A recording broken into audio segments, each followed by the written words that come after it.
Is the Republican Party finally drawing a line in the sand, or is this just another chapter of internal chaos that will leave the border vulnerable?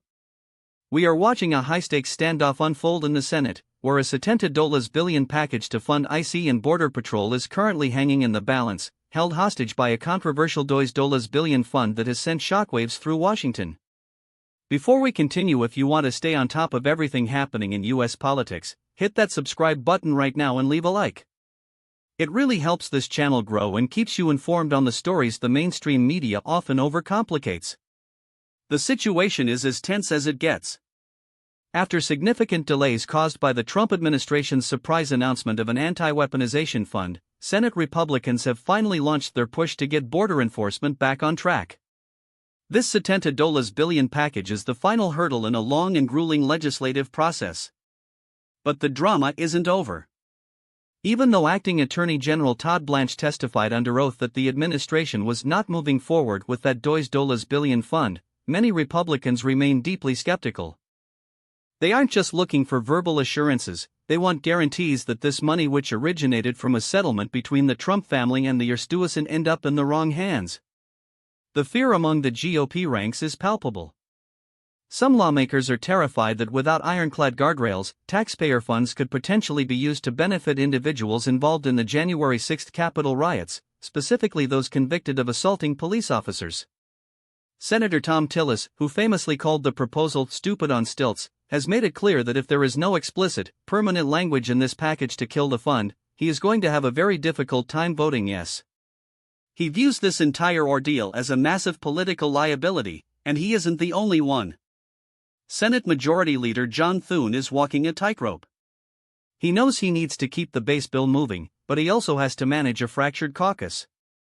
He's essentially pleading with his colleagues to keep their eyes on the prize, funding the border rather than getting bogged down in individual amendments. But the vote-a-rama is looming, and Senate Minority Leader Chuck Schumer is practically salivating at the opportunity. Democrats are ready to drop a mountain of amendments, aiming to expose every single crack in the Republican foundation. Schumer has already signaled his strategy: every vote will be used to argue that Democrats are fighting for the American people while Republicans are busy selling out to Donald Trump. What does this mean for the country? First, it highlights the immense difficulty of balancing party loyalty with legislative necessity. The Trump administration's attempt to pivot funds toward an anti-weaponization agenda has turned into a strategic nightmare. It distracted from the primary goal of securing the border and gave Democrats a golden ticket to label the GOP as disorganized and beholden to one man's personal projects. If the Republicans fail to pass this bill, the political fallout will be immense. It doesn't just look bad, it creates a vacuum where the safety and security of the American people are once again used as a bargaining chip in a partisan game of chicken. The outcome here is far from certain.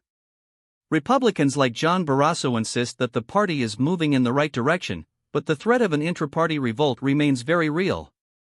If leadership can't satisfy the rebels like Tillis, or if they allow the Democrats to successfully turn the vote-a-rama into a circus, the entire immigration enforcement agenda could collapse.